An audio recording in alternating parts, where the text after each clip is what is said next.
Welcome, Bronco Nation, to my post-game review for Boise State versus UCF. We're going to go through the offense, defense, special teams. We'll review each of those and assign a grade, and we'll also go through my keys to the game, look how Boise State handled those, and whether or not they did them successfully, and assign a grade to all of those as well. I also shot a quick reaction video directly after the game. This is a game I was actually able to be at. Also an opportunity to come up and support my team that I took advantage of. So I was actually able to be at this game this season, and I did a quick reaction video, very, kind of disjointed and not going to be as organized as this one. And if you want, you can watch that. I'll put the link in the description. But this will be more organized. We're going to go through, like I said, offense, defense, special teams, and the keys to the game, and break this one down. I mean, this is a tough loss. I was trying to figure out which loss felt worse. The beat down versus Washington away, or the narrow 16-18 lose by a field goal, of a decently long field goal, 40-yard field goal, as time expires at home on the blue. And I think this one hurts more, and I think most people would agree with that. I mean, there's a couple reasons for that. I mean, first off, Washington was not a game Boise State was supposed to win. Now, technically, they weren't supposed to win this one either. They weren't favored to, and I think UCF was favored by 3.4 points, which is exactly almost the end score. It's 2-point win. But, Boise State's on the blue. We win on the blue, and it's, UCF's not a top 10 team like Washington was. So there was a different expectation coming in. I think the second reason is that it is on the blue. It hurts when you lose on the blue, because Boise State's not supposed to do that. It has happened more recently, happened more frequently more recently than it has in the past, for sure. I saw a stat about Andy Avalos' record on the blue so far that I'm not going to repeat because I don't want the focus of this video to be negative. You can probably look it up yourself. I think there's a lot that happened today that is positive to draw from, and I don't want to feed the fire Avalos, fire the coaches, fan grumbling that is not reflective of where this coaching staff is right now. I don't think that's helpful. I don't think that is constructive in any way. I don't think it gets us anywhere, and I don't think it's deserved. I think that we've had a loss to Washington that was a top 10 team, and then this game is a 50-50 draw. They beat us with a field goal as time expired. That, if you're going to lose a game, you don't ever want to lose, especially on the blue. But if you're going to lose a game, that's the way to lose a game. Field goal, as time expires, 50-50 shot. They can't go away saying we're better than Boise State, and we can't go away saying that we're so much worse than them. Yeah, they beat us, so technically they're 2 points better than us, and they get the win. But it was an even match all the way down the line. Both these teams fought their hearts out. Some statistical categories reflected better on one team than the other, and vice versa in some cases. But overall, both of these programs showed that they are playing at the exact same level of football. And you have a game like that could easily have gone into overtime if a 2-point conversion is made. That's the way. If you're going to lose a game, that's the way to lose a game. And nobody should be going, offensive coordinator is done, or Andy Avalos needs to be fired after that. This is the third year for Andy Avalos. This is a prove-it year for sure. That's always a prove-it year for any coach in his third year. But we're 2 games into the season. We haven't even played a conference foe yet. There's so much left on the table for Boise State. There are so many higher-end goals that are still technically achievable. I mean, I don't want to get into the New Year's Six discussion because it seems so far away as a possibility right now. But Boise State lost 2 games in 2014 when they went and played Arizona in the Fiesta Bowl. So things can happen, go on a run, things can happen. But the main thing is that Boise State can go win their Mountain West Conference championship game. And that's where this team is focused. Getting to talk to the players afterwards, it was good to see that while obviously they were hurting from this loss, they were focused on the fact that they had played well. I don't think there was a feeling from talking to them that they thought they had gone to let this program down. And I don't think anybody is saying that. And I definitely am not saying that. I think they definitely had the perspective that they'd gone out, played a really good team, and at the end of the day, something had happened that had given the other team that extra edge to go out and get the win. There's a third reason, though, that this loss hurts more than the Washington loss and hurts so much in general. Boise State, the way that our fan base has become accustomed to things, the way that they became introduced really to college football, was as a Cinderella story. And it was a story. Boise State going out and having undefeated seasons in 2004, appearing and dominating the MAC. Sorry, not the MAC, the WAC. I'm tired. It's like midnight. The WAC. Dominating the WAC. The Boise State versus Oklahoma 2007 Fiesta Bowl, which it's such a perfect game. It almost seems scripted, the way that it just happens. And Boise State fans have gotten accustomed to a feeling when things start to line up that it seems like the script is falling into place. And in the past it has. Like I said, the Fiesta Bowl win, the win versus Virginia Tech, not at their stadium, but at the neutral site game, which was right down the road from them. And Boise State final drive to take the lead, and then, as time expires, they knock a pass out of bounds. And, Boise State does that. That's the Boise State way. And things start to happen, and you say, wow, this is happening again. We're used to being that storyline team. And it does seem like a cinematic experience, like a movie that we're watching. And we're not expecting the twist ending that totally throws off the entire script. And that this game felt like it had that. It had that magical moment script in play. Boise State, the freshman quarterback, not a true freshman, but freshman quarterback, steps in from the injured star, leads the team in a final 4 minutes down the field to take the go-ahead score. And Boise State has 1:30 left, and all you have to do is hold on for the win. It felt like the magic was happening again, and then the magic went away. And that field goal that UCF made it was a high field goal. It was good.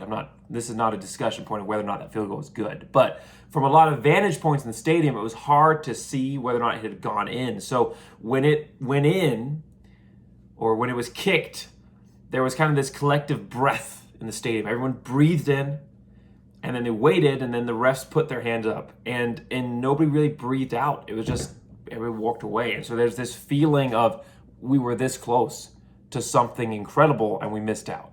So there's a lot of mixed feelings about this game, because there was a lot of improvement, and we're going to get to that. This has been a long intro, and I apologize for that. But, there's a lot of mixed feelings about this game, because there was so many good things to pick apart. And it's that, it's a good game. It was a good game. 16-18, final second field goal where both teams were right at it all the way through. It was a good game to watch. It was a great one to be able to go to, and I'm excited. I'm happy that I was here. Going to a loss is so much better than watching a loss from home when it's just you having to soak it in. When you've got the Bronco Nation family around you, it makes it a little bit easier. But there's a feeling right now, and those feelings are going to be directed into different avenues, as feelings are, and I think some of those may be directed towards coaches. Some of them may be directed towards players, undeservedly so in some cases. But that's the way things are going to work out. I want us to take a step back, and I want us to look at what happened here today, look at the negatives that need to be improved on, of course, but also draw out the positives. And before we get into this, one major positive from this game today was you, Bronco Nation. I implored all of you to treat UCF with respect. When we went down to when Boise went down to UCF in 2021, a game I was able to go to, the opposite of that by the majority of their fan base, especially their younger fans. Just a very bad, very, very undignified environment, not one that reflected well on them at all. And I was worried that maybe the visiting UCF fans would do that. They didn't. All the UCF fans I met this weekend were wonderful, wonderful people, which I think it was mostly their 30 and above crowd that made the trip. And in general, those people were very nice when we were down for UCF. So UCF fans, great on you for coming up and being a class act. But Bronco Nation, you did not soil Boise State's name. We gave them a show. We presented the best version of ourselves, and that's what I wanted. Not just in the respectful way. I mean, we were respectful. There were no chance of FUCF or something like that, like they did to us when we went down there. But every UCF fan I talked to said that they were treated with so much respect, that they were welcomed in, that the people were thankful that they were there, and they were happy to have them there, and they loved Boise. I didn't talk to a single UCF fan that had a bad experience. Now, probably like one person who had a bad experience is going to comment, "I was terrible," But in general, the 99% had a great time in Boise, and that was because of you, Bronco Nation. But not just that, Bronco Nation, you brought the passion today. That was probably, and I don't get to experience that many in-person games, but from the games that I have experienced and the games that I've watched on TV, that has got to be one of the most passionate, bought-in crowds I've ever seen at Boise State. And Boise State always has those crowds that are very, very smart. And Boise State's fan base is a very, very smart fan base. They're generally quiet when the offense is on the field to let them hear their calls, and they're loud and passionate when our defense is on the field to try and disrupt the offense. Very, very intelligent fan base, and they're very, very bought in. So Boise State has that reputation in general, but this was another level that I'd never seen before. Even when UCF would convert a long, third down, that should quiet the crowd. It should mute them. Everyone's cheering and they're crazy, and then they convert it, and it's this letdown. Right away, the wave would start right back up again, and it would be right back at that peak level immediately. It was amazing. The entire game, when our defense was on the field, Bronco Nation was loud and passionate and bringing their chants and bringing their vocal cords, and my vocal cords were part of that, and you can probably hear it in my review here. But Bronco Nation, you did everything you could to try and help this team to win it, and these players did everything they could to try and get this win too. They sold out on the field today. It was great to see the combined spirit of the team on the field and the fans in the stand. Absolutely amazing. So incredible job. Before we get into grading anything, A++ effort to you, Bronco Nation, for showing up and creating the best environment and the best representation of what Boise State truly has to offer the college football world. Outstanding job. So let's get it. We're already 12 minutes in. I try to keep it about 30 minutes. So I'm really going to spend about 18 minutes going through these, maybe a little bit faster than usual, because I think overall there's some bigger things to pull out of all of this. But maybe the bigger storylines is just the experience that we had at the game. But Boise State here, obviously losing this game 16-18. Offense came out, and the offense was a big issue versus Washington, obviously. The run-based offense that we were promised, that Boise State was expecting with Bush Hamdan, didn't materialize. 28 rushes versus Washington, about 47, 49 passing attempts. And it wasn't just because they were down, it's because they were focused on throwing the ball. In this game, so much credit to Bush Hamdan, to Andy Office's coaching staff. There are some coaching staffs, when something doesn't work and then people react because they're upset that it didn't work, will dig in their heels to prove that they were right, and their ego gets in the way. And coaching, just like playing football, there's a lot of ego involved in the sport of football at all levels. And so I'm part of being a good football player and a good coach is having that ego a little bit and having that chip on your shoulder, but also being able to manage is important. And this coaching staff, they looked at that game, they looked at what didn't work, they looked at the feedback from the fans, they looked at the responses that they received, and they shifted their track. So while overall offensively it was 384 yards, 211 yards passing, 173 yards rushing, and it was only 16 points, right? So overall, the production wasn't where it needed to be. Boise State had the right game plan coming into this one, and they put themselves in the best position to be able to have a chance to win this game. And you got to consider Halani was out, so it was just Genty, who's amazing. I mean, he had a great game, but when you take away from that rushing attack, the two-headed attack system, and you had John Bray Dubar stepping up, which was great. First game action for him, the freshman getting to see him, he was amazing. But he's still a freshman right now, and he's not necessarily Genty level of freshman. He still has a little bit of development to do, and he's definitely not Halani. I mean, you take the offense today, the scheme that was ran, and you have a 1-2 Halani Genty punch, which we will see eventually fully in action. I think Boise State walks away from this one much happier with the result than they did. So while the offense definitely took a step forward in the right direction, it wasn't playing to its full potential. There was a lot of other guys that weren't, Dudley wasn't there, and Ethan Makita's already hurt from last game as well. So the running back room, which was very deep coming this season, has gotten a lot thinner. Tyler Crow's playing, but I understand he's working through a little bit of an injury himself as well. He only got one carry. So this Boise State offense, they had the right game plan. They came in and they executed well in phases, but I don't think they had the momentum to keep it up throughout. And part of that was having to focus in on a young back who's not used to carrying the rock the whole time. And even though he's incredible, you're going to get run down when you're having to run that much. I mean, Ashton Jeanty, 24 carries. He also added 5 receptions, had over 200 yards of offense. He was amazing. But the effect would have been so much more pronounced if you had the 1-2 punch of Helani and Jeanty. So overall, offensively, much better performance. Boise State was clearly was competently running their offense. Their issue was they just couldn't finish. They would have these amazing plays. Jeanty busts off a 20-plus yard run, or Green has a 17-plus yard run, or they have a longer reception. But then they would shoot themselves in the foot. Taylor Green throws a bad pick that shouldn't have happened, and he's kind of fading off. That was a big thing today. Some of the passes he completed, but there were a lot of passes he made that he was not set. He was fading backwards, or he was leaning backwards with the defense in his face. He was not setting and throwing.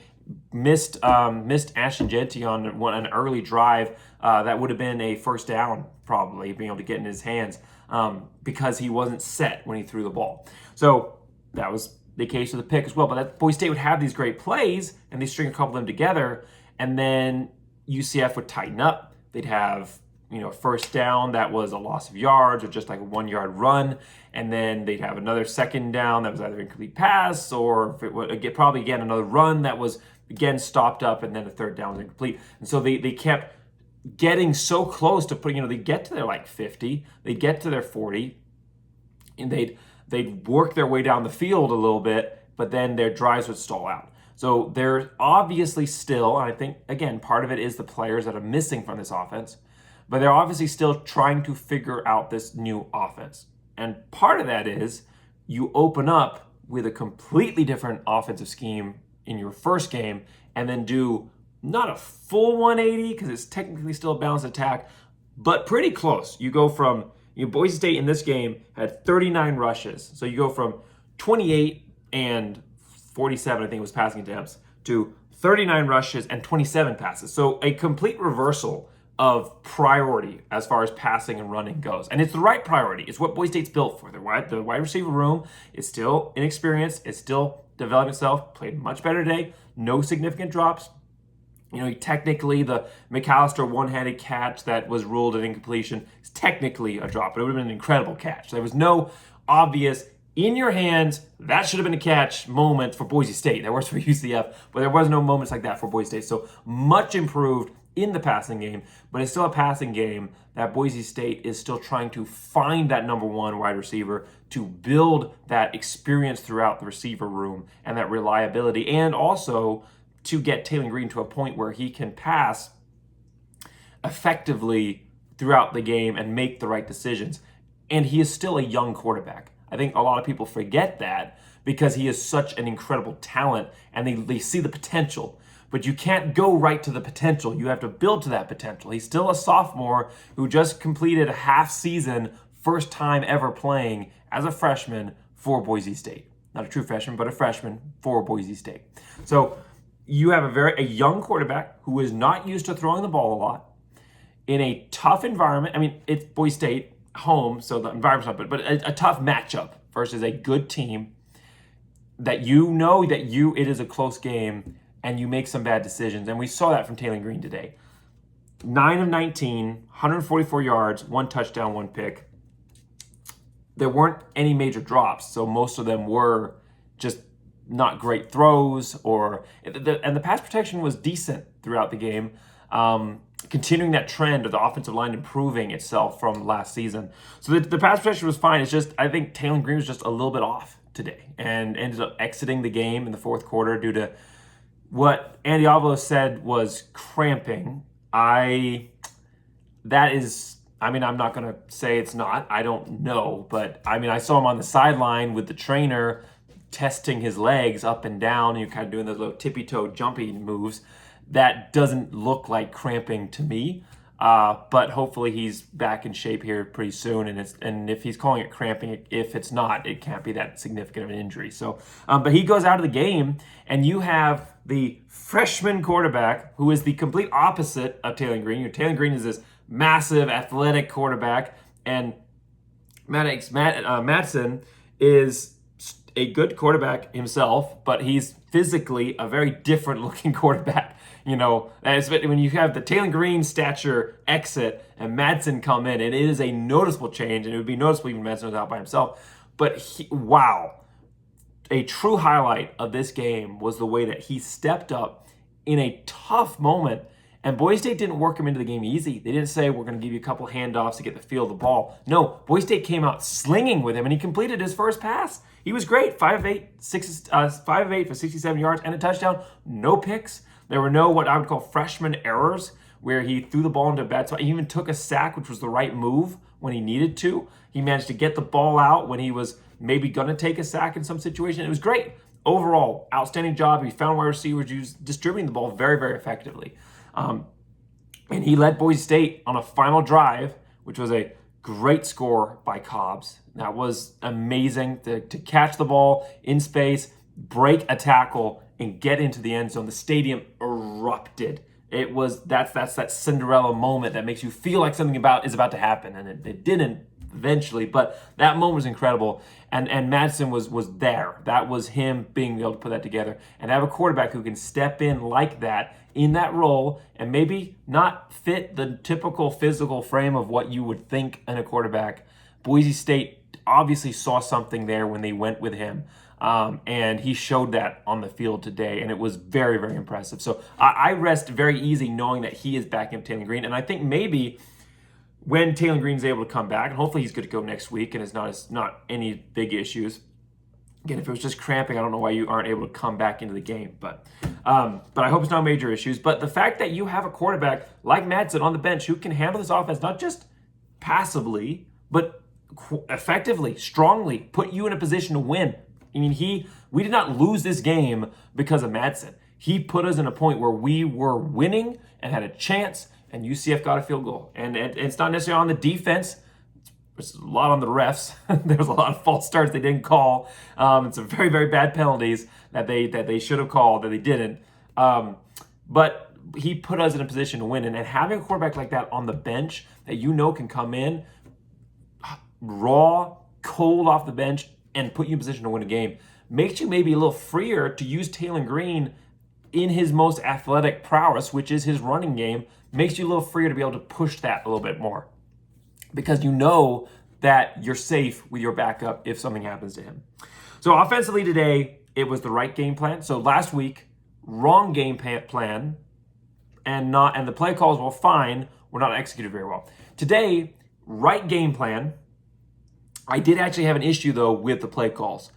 Our running game was not very creative. There were some moments where we showed that creativity. We have some RPO where at the simplest level of creativity, Taylor Green is putting the ball in the belly of the back and then either pulling it for the run, and we saw design Taylor Green runs. Finally, thank you.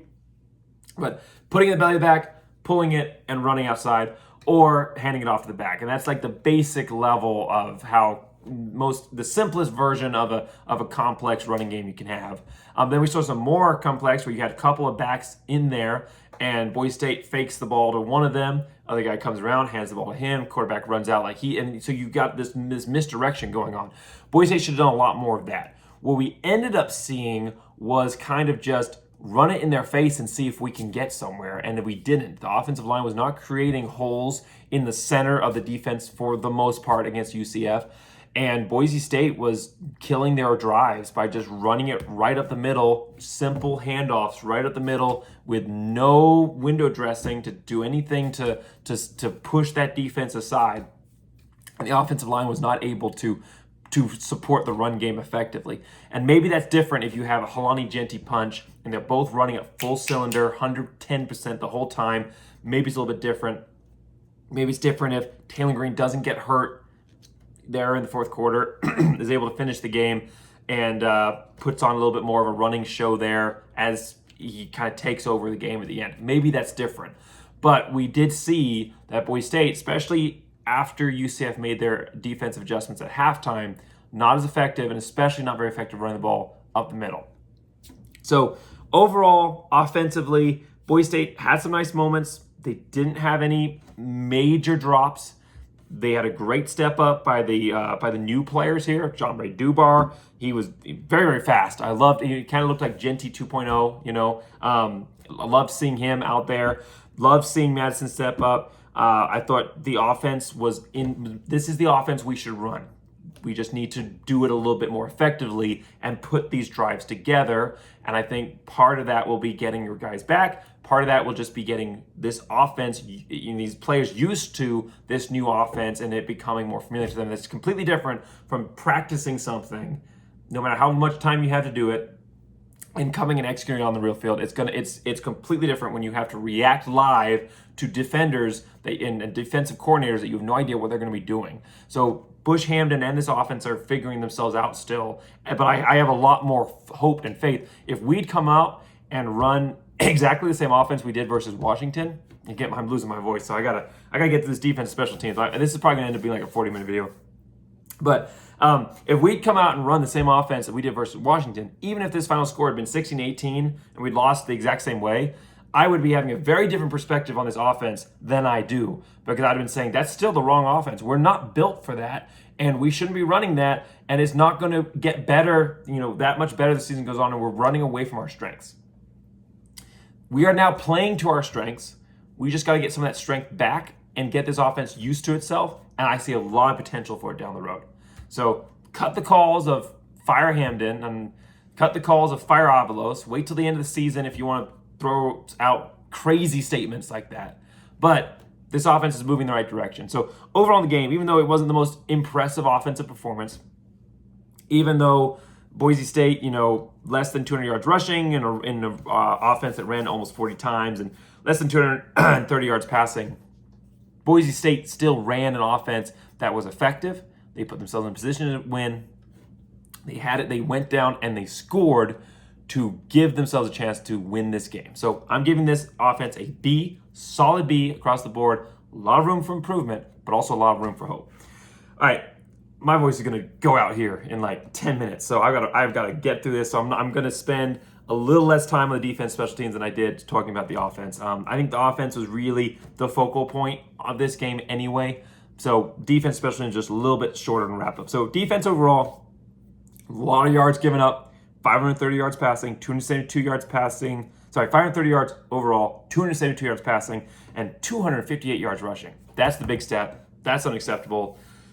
Boise State cannot do that. They've got to stop the running game better than they did today.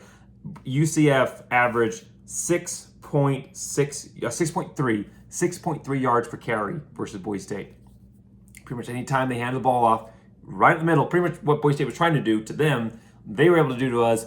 6 yards a pop every single time. They did a pretty good job of bend but don't break. There was a lot of yardage between the 20s, or a lot of yardage, in first and second down, but then they were able to stop them and get them to third downs. And Boise State was actually very effective on third downs today. 4 out of 10 third down conversions for UCF, 0 out of 1 fourth down conversions. So combine that together, Boise State was able to stop them 4 out of the 11 times, 7 out of the 11 times that they attempted to convert a third or fourth down, which is fantastic. That's the bend but don't break. Boise State was assisted by UCF hurting themselves. Boise, 2 deflected passes that were right in the hands of the wide receivers, right there. You could question the throw a little bit, but they were right there in the hands of receivers. Out into the defenders. Tubner got one, and Clark got one. Great picks to be there, Johnny spot, be there in the moment, and to react and get the pick. So taking nothing away from the effort of the defenders. But those receivers were open, and it was in their hands. And so while Boise State fans are probably right now saying we lost this game because of the refs, this is not like the Oklahoma State game where we did lose this game because of the refs. The refs definitely impacted the game, and they definitely impacted that final drive. And maybe if the refs call the right plays, UCF doesn't kick that field goal and Boise State wins the game. However, we should have lost this game by 2 touchdowns. But UCF gave up the ball twice inside the 5-yard line when that should, or in one pick in the end zone and one pick at the 5, when that should have been touchdowns for them. So Boise State doing a good job of themselves stopping the third downs. They really were very effective of clamping down, tightening up and starting third down. They were also helped out a little bit. However, this defense, major improvement versus what we saw versus Washington. Versus Washington, Boise State could not stop the pass at all, got burned on everything. And UCF did open up with a deep pass, and I thought, oh my goodness, this is just going to be like Washington was. It's just going to be this the whole game.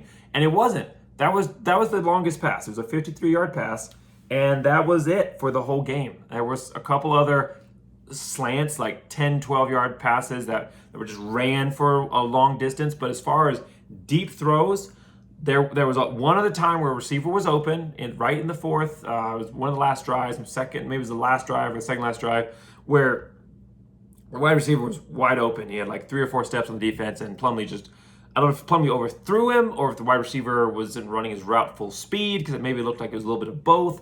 But he kind of tried to Superman for it and he missed. But if that pass had been in stride, that would have been a touchdown. So they would have opened the game with a deep pass and ended with a deep pass. However, incompletion didn't count. So they only gave up 1. That is a major improvement. Now, UCF did have several long third down completions, 12, 15-yard completions to open receivers. It was very frustrating. It must have been just killing on this defense to have them stopped and then to give up that play. That very, very frustrating to watch from the stands. I'm sure it was on the field as well. However, overall, UCF did not come out and penix this defense. And Boise State definitely made those adjustments and played much, much, much better. The main issue in this one was stopping the running game. Boise State's top tacklers in this matchup were Robinson and Kaniho. Shea Oladipo and Rodney Robinson. Your nickel and your safety. That's not good. When your nickel has 10 tackles and your safety has 7, that is not good. And most of them were on the ground game. Because the running backs, the defensive line, I don't know if the defensive line tackled a running back the whole game besides the times they got him in the backfield. The middle of the defensive line, at least. When they stretched it and went outside, Dimitri Washington on the edge there was doing a pretty good job of cutting it. He got a tackle for loss. And I thought there were some good opportunities by some of the edge guys. But as far as just pounding up the middle, I don't know if one of the interior defensive linemen stopped a running back the entire game. And the linebackers were missing them too. So it was Shea Oladipo having to come up from the nickel, or down from the nickel, which is kind of that hybrid linebacker safety, or Rodney Robinson having to stop him, or Tubner having to stop him, or a corner. Not good. Boise State was really bulldozed front 7-wise. Now, there were some good moments for sure. Boise State was able to get a sack by a new player, someone who hasn't really gotten much experience, sophomore Marco Notarini. I'm not saying his name right. I know I'm not, but Notarini, number 53, played it really, really well. Hasn't had any major. He had 3 tackles coming in this game, so no experience really at all coming to this matchup. 6 tackles, a sack, the only sack of the game, and 2 tackles for loss. Incredible job at linebacker. And then you also had some other great plays overall. I mean, DJ Schramm had some nice opportunities as well. So there was nice moments, but overall, Boise State really struggled to stop the running game. They were decent against stopping the quarterback run game. There was not any super long breakout runs by Plumlee. 11 of 73 for 6.5 yards a carry, 6.6 yards per carry, long of 17. So it could have been much, much worse. He has the capability to burn you, and Boise State overall was good at keeping him contained to like a 4 or 6 yard run for the most part, and was really good at stopping him. At least twice, I think, they stopped him on 3rd down. So Boise State definitely clamping down on the quarterback run game, which was good to see. And overall, they gave up a lot of yards in between. Harvey and Richardson, both of them had right around 4 to 5 yard carry average overall.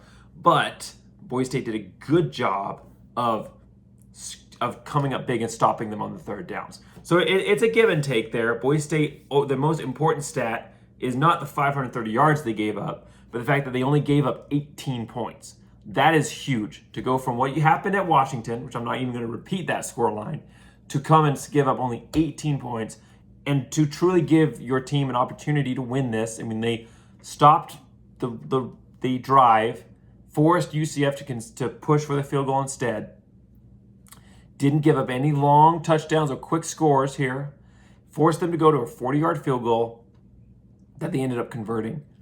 That's the spot you want to be. The best spot is not giving them a chance to score at all.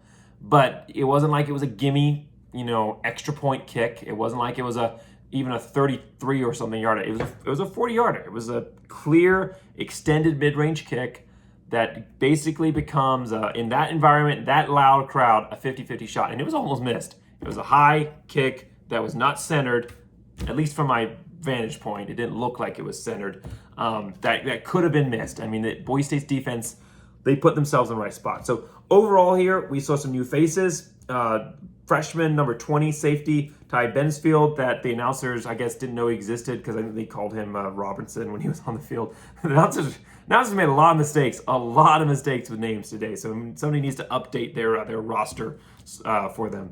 But overall, gave up a lot of yards, stopped them when they needed to, though, and were there to capitalize on the mistakes by UCF, which I said UCF would make those mistakes. I said force them to the air because Plumlee's going to make mistakes, receivers are going to make mistakes, and we saw that. So overall, solid B+ effort.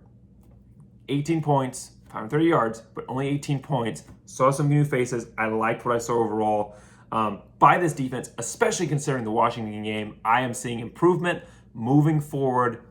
Overall, Boise State put themselves in position to go out and win this game, and it just didn't work out.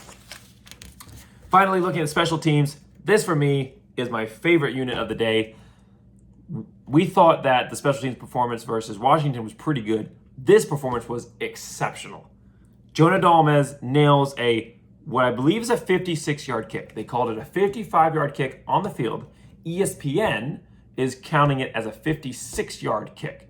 I don't know what Boise State has recorded it as. If it is a 56-yard kick, and I already put it out on Twitter that it was, but if it is a 56-yard kick, then that ties the all-time Boise State longest field goal record, a record set by Roberto Moran in 1985. So that is, if that is a 56-yard kick, it is now tied for the longest field goal kick in Boise State history, and it was beautiful. I think that kick would have been good from 60 at least. Straight down the middle, amazing kick. Boise State, we knew he had this leg. We knew Jonah Dalmez had this leg. He just hasn't had the opportunity to go out and make this long kick. He is breaking down the milestones. He is putting together that final record season performance that will cement him as the greatest kicker all time for Boise State. And then you have James Ferguson Reynolds come out, and remember versus Washington, 7 punts, averaged 52.1 or 52.4 yards per punt.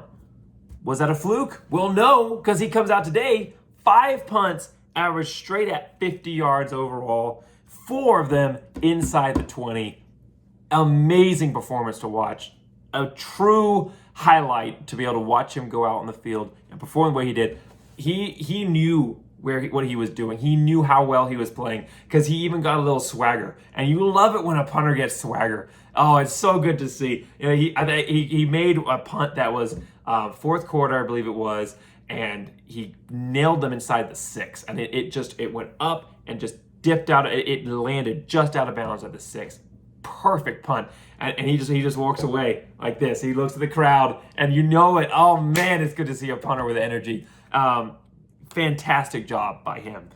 Cole Wright had a 28-yard return, so Boise State struggled to return the ball versus Washington. 28-yard return. Chase Penry had a 7-yard return. Also had his first catch. I didn't mention that. Rice Smith also finally caught a ball this season. So that was good to see. But Chase Penry had a 7-yard return. UCF, they did allow a 34-yard kick return. There's the one negative on the special teams. They allowed a 34-yard kick return that then became an 11-yard drive, stalled out after 11 yards, but UCF's kicker was able to make a 55-yard field goal because of that. This was a little bit earlier in the game. I think it was exactly the drive after Jonah Dalmez made the 56-yarder, or maybe it was like one drive after that. But that 34-yard kick return allowed that to happen. You take that away, you take that field goal away, UCF's having to go for a touchdown to win this, and I don't think they do. I don't think they get that touchdown. That became a game determiner in that return. You saw it versus Washington. Boise State struggled to stop the return versus Washington, allowed a nice, very long return as well, and they did it again today. So now it's a trend item. Boise State has got to stop this. If they'd stopped it today, they might have won it. Boise State's going to face some teams down the road that are going to play very, very well defensively, and Boise State cannot allow them sparks like this in special teams to set them up for opportunities to win games. This is a major issue. Overall, if you take that out, it's an A++ performance by the special teams because of that one moment that, in the grand scheme of things, was part of the reason Boise State lost. I'm not going to say they lost the game because of that, but 3 points would have given Boise State the win. There were a lot of other reasons of things that happened, and at the end of the day, UCF just played a really good game and had that opportunity to go down and win it. But because that did contribute to the loss, I'm going to still give this special teams unit an A, just not an A+. Because you cannot look at one of the longest field goal kicks, the second long, or tied for the longest field kick in school history, and a 50-yard average on 5 punts, which seconds a 50-plus yard average versus Washington, and improvements in areas that Boise State struggled on. One trend item continues, but the others either improved or maintained their strong level of consistency. So I'm going to give this special teams unit overall an A. All right, grade the keys of the game are out here. Run Taylor Green, A overall. Boise State had no designed quarterback runs for Taylor Green versus Washington. He had 5 carries, but they were all scrambles. This one, he did have a couple scrambles, but he also had actual designed runs where it was, like I said, an RPO where he was pulling the ball and running it, or if he had a couple of plays where he dropped back for a fake pass, where he just kind of steps for a second and then runs up. So Boise State was intentionally using his legs. Solid A effort overall. It would have been an A+. We'd seen more runs. I think we might have seen more runs if he'd stayed in the game, but we didn't. So unfortunately, overall, only 37 yards. And I said that if Taylor Green doesn't run for 70 in this game, we lose it. And we did. And part of that was him coming out of the game, not being able to complete it, and not being able to effectively take over the game with his legs. But overall, Boise State's focus was where it needed to be, and they were finally using his legs the way they need to. They continue that focus right this season, especially with a backup quarterback of the caliber that we have. Don't beat yourself. Solid A overall on this. Boise State had no major drop passes. They had no major special teams errors besides the kick return, but none like super preventable ones like a punt trickling into the end zone.